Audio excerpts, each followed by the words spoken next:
They did not kill him immediately. First, they fed him gold, melted treasure forced into his mouth because a man who loved wealth more than people deserved to choke on it. Outside his palace, villages were already burning, children cut down, homes turned into ash, the sky black with smoke, the ground slick with blood. He watched his sons die one by one. Then they wrapped him in carpet so not even his blood was allowed to touch the earth. This is what happens when power mistakes itself for protection. This is how Baghdad died. Down, homes turned into ash, the sky black with smoke, the ground slick with blood. He watched his sons die one by one.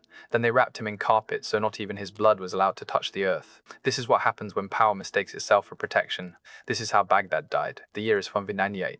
Baghdad, the jewel of Islamic world, the city of 1,000,000 souls, lies broken. For 5 centuries, the Abbasid Caliphate has ruled from these big walls, libraries that held the accumulated knowledge of civilizations, gardens that defied the desert, streets where scholars from 3 continents walked freely, debating philosophy while merchants traded in gold and rare spices. All of it is burning now.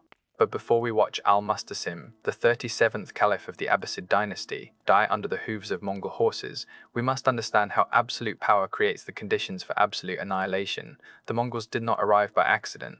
They arrived by invitation not to conquer, but to punish arrogance. In 156, Hulagu Khan, grandson of Genghis Khan, led his army westward with a singular purpose: expand Mongol dominion, crush resistance, secure submission. He was methodical, he was patient, and he had already demonstrated in Persia what happened to those who refused. When Hulagu's envoys reached Baghdad, they carried a message written in blood-simple terms: submit, pay tribute, open your gates, or be destroyed. Al-Mustasim read the letter and laughed. He was Caliph, commander of the faithful, successor to the Prophet's companion. His word was law across an empire that stretched from North Africa to Central Asia.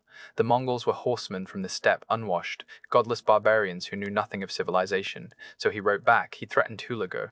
He mocked his lineage. He warned that if the Mongols dared approach Baghdad, the entire Muslim world would rise as one and drown them in their own blood. He sent this letter knowing his army was fractured, his treasury depleted, his governors more loyal to themselves than to him. Arrogance, when detached from reality, is indistinguishable from suicide. If you were Hulagu Khan in that moment, receiving that letter, would you have offered one more chance, or would the insult alone have sealed the city's fate? Tell me what you think in the comments. Hulagu did not reply with words. In January 1058, the Mongol army arrived, not thousands, hundreds of thousands, siege engines built by Chinese engineers, catapults that hurled stones the size of men, flaming projectiles that turned wooden rooftops into funeral pyres. The walls of Baghdad, which had stood for centuries, began to crack within days. Al-Mustasim realized too late what he had done. He sent new envoys, this time offering gold, offering tribute, offering anything. Hulagu's response was silence. The siege continued. On February 10th, the walls fell. What followed was not battle, it was methodology. The Mongols entered systematically, street by street, house by house. They killed scholars in their libraries, their books soaking in blood. They killed children in front of parents, then killed the parents. They diverted the Tigris River so it ran red for days. Estimates vary. Some say 2 lakh died, some say 8 lakh, some say 1,000,000. The number does not matter. What matters is that an entire civilization center was obliterated in less than 2 weeks. But the royal family, Al-Mustasim and his sons, they were kept alive. There is a Mongol belief, rooted in superstition or strategy depending on who you ask, that spilling royal blood directly brings divine curse. To kill a king with a blade risks angering the spirits, to hang him insults the earth. So they invented alternatives. Al-Mustasim was forced to watch as his palace was looted. Gold accumulated over 5 centuries, carted away in wagons, his wives and daughters taken as slaves, distributed among Mongol commanders like livestock. His advisors, the men who had counseled him to reject Hulagu's terms, executed one by one in front of him. Then they brought his sons forward. There are conflicting accounts of what happened next. Some chronicles say they were trampled, others say they were sewn into sacks and drowned, others say they were locked in a collapsing building. What every source agrees on, Al-Mustasim was made to witness it. If this moment is when you'd like to support this kind of untold history, consider leaving a like. It helps these stories reach others. After his sons were dead, they turned to the Caliph himself. They did not hang him, they did not behead him, they did not burn him. They wrapped him in carpets, some say rugs from his own palace, and bound him so tightly he could not move. Then they laid him on the ground, and they rode over him. Horses, dozens, perhaps hundreds. Again and again until the carpets were soaked through, until bones shattered under the weight, until the man who had ruled an empire was reduced to a formless bundle of fabric and crushed flesh. No blood touched the ground. Technically, they had not killed him in the traditional sense. They had simply applied pressure until life stopped. This is what the Mongols did when they wanted to make death itself a message. But the family's suffering did not end with death. Al-Mustasim's surviving relatives, cousins, nephews, distant branches of the Abbasid line were hunted across the region. Some fled to Egypt, where a shadow caliphate would persist for centuries, powerless and ceremonial. Others disappeared into obscurity, their names erased from record. the dynasty that had ruled for over 500 years, that had overseen the Islamic Golden Age, that had been the center of global learning and culture gone in a single generation. Their palaces became stables, their libraries kindling, their graves unmarked. And here is the cruelest detail. The Mongols did not do this out of hatred. They did it out of efficiency. Baghdad was an example, a demonstration, submit, or become a cautionary tale whispered in the dark. At this point in history, if you were a neighboring kingdom watching Baghdad fall, would you have submitted immediately, or would you have prepared to fight, knowing the cost? Tell me in the comments where you stand. Let's be clear about what was lost. The House of Wisdom, Baghdad's legendary library, contained works that no longer exist anywhere else. Greek philosophy preserved by Arab scholars, Persian medicine, Indian mathematics, Chinese astronomy, all of it translated, debated, expanded upon.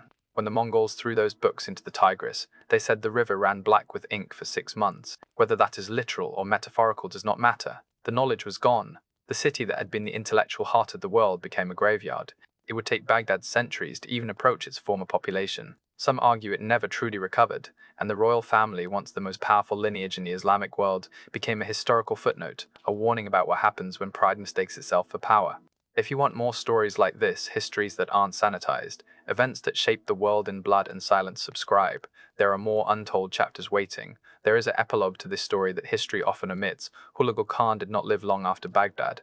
Within a few years, he was dead, some say from illness, others from the stress of holding a fractured empire. The Mongol Empire itself would fragment within a generation, torn apart by the same brutal pragmatism it had used to conquer. But Baghdad's fall cast a shadow that never lifted. Muslim scholars would later call it the end of the Golden Age, the moment when the Islamic world's center of gravity shifted forever, when the confidence of an entire civilization cracked, and Al-Mustasim's name became synonymous not with leadership, but with catastrophic miscalculation.